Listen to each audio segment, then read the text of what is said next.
Hello everyone, I am Jyoti, special educator. सबसे पहले तो मैं आप सभी का बहुत बहुत धन्यवाद करना चाहूँगी कि आपने मेरी पिछली वीडियो को पसंद किया। जब भी कोई न्यूबॉर्न हमारे घर आता है तो बहुत सारी खुशियाँ लेकर आता है। मानो ऐसा लगता है कि पूरे घर को किसी ने फूलों से भर दिया हो।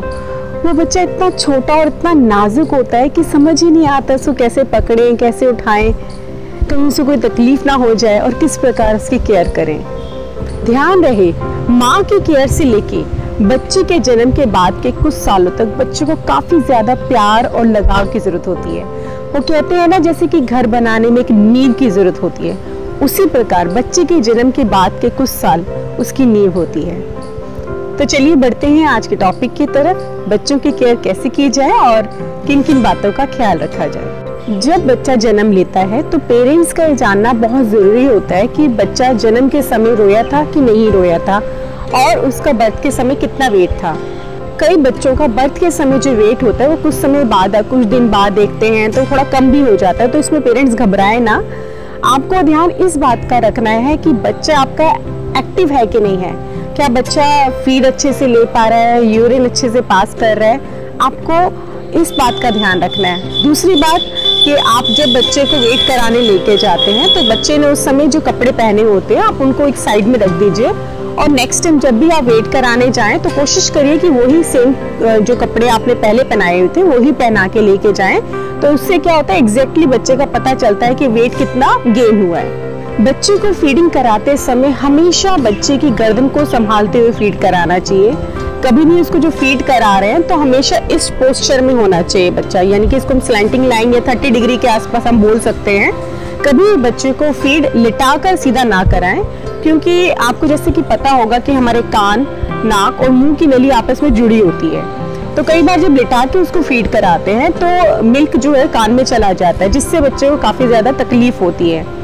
जैसे कि आपने महसूस किया होगा जब हमारे कान में कभी पानी चला जाता है तो हमें कितनी तकलीफ होती है, उसी प्रकार बच्चे को भी होती है और कई बार वो कान का दर्द भी बन जाता है। कोशिश करिए कि आप बच्चे को जब भी फीड करा रहे हैं उसको अकेले में फीड कराएं और बोतल का यूज़ ना करें, उसकी जगह आप सिप्पी या पलड़े का यूज़ कर सकते हैं, क्योंकि एक तो उसको वॉश करने में ईजी होता है। फिर भी अगर कोई पेरेंट्स वर्किंग है और उनके लिए पॉसिबल नहीं हो पा रहा तो आप नमक लगा के बॉटल में उसको धूप में रख दीजिए, ताकि जो चूड़ी में जो गंद रह जाता है और उस नमक से क्या होता है, बेसिकली उस नमक से वो बैक्टीरिया जो होता है मर जाते हैं। बच्चे के कान और नाक के गंद को कभी भी किसी चीज की सहायता से आप साफ ना करें, वो ऑटोमेटिकली अपने आप बाहर आ जाता है, उसके बाद हटा दें उसे। अब हम बात करते हैं यूरिन की। जी हाँ, आपको इस बात का बहुत ध्यान रखना है कि आपके बच्चे ने क्या यूरिन ठीक से पास किया है कि नहीं किया।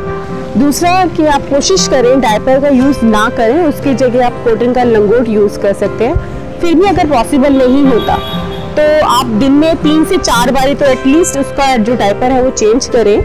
जैसे कभी बाहर ले जाना पड़ता है बच्चे को तो मुश्किल हो जाता है। फॉर एग्जाम्पल आप ये देखिए कि जैसे कि पीरियड्स होते हैं तो जब पैड पहन के रहना पड़ता है तो काफ़ी अनईजी सा लगता है, और आप ये समझिए कि बच्चे को तो आप पूरा टाइम उसको डायपर में रख रहे हैं तो उसको थोड़ा अनकंफर्टेबल सा फील होता है। और कई बार क्या होता है, उसकी जो बॉटम होती है बच्चे की वो रेड हो जाती है, जिसकी वजह से बच्चे को काफ़ी ज़्यादा बच्चा क्रैंकी हो जाता है और वो परेशान हो जाता है। कि तो इस चीज़ का आप ध्यान रखें कि बच्चे को डायपर का यूज़ कम से कम करवाएं, उसकी जगह कॉटन का लंगोट यूज़ करें। जब बच्चे के दांत आते हैं तो हम कहते हैं कि बच्चे को लूज मोशन लग जाते हैं या वॉमिटिंग हो जाती है, तो उसके पीछे भी एक रीज़न होता है। जैसे कि बच्चा अब हर चीज़ को उठा के मुंह में डालता है, मम्मी ने गोदी उठाया तो मम्मी का दुपट्टा, पापा की टी-शर्ट, खिलौना, और कभी कभी जो परिवार के सदस्य होते हैं विदाउट हैंड वॉश किए बच्चे के मुंह में उंगली से चेक करते हैं कि उसके टीथ आए हैं कि नहीं आए, तो क्या होता है डायरेक्टली बैक्टीरिया जो होते हैं वो एंटर कर जाते हैं, जिसकी वजह से लूज मोशन और वॉमिटिंग हो जाता है। अब मैं आपके साथ बच्चों के लिए एक आईज की एक्सरसाइज शेयर करूंगी, लेकिन उससे पहले आप अपने डॉक्टर से कंसल्ट जरूर करें।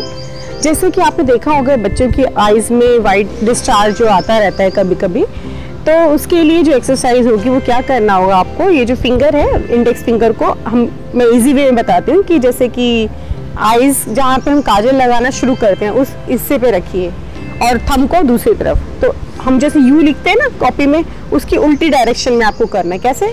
ऐसे अंदर की तरफ प्रेस करेंगे, अंदर की तरफ यू, तो अंदर की तरफ ऐसे प्रेस करना है आपको।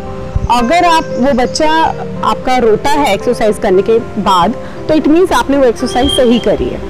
एक इम्पॉर्टेंट बात मैं आपसे शेयर करना चाहूँगी कि अगर परिवार में कोई भी बच्चे से मिलने आते हैं और उनको खांसी जुकाम है, तो ध्यान रहे कि वो बच्चे को उठा के चूमे ना, साफ मना कर दीजिए।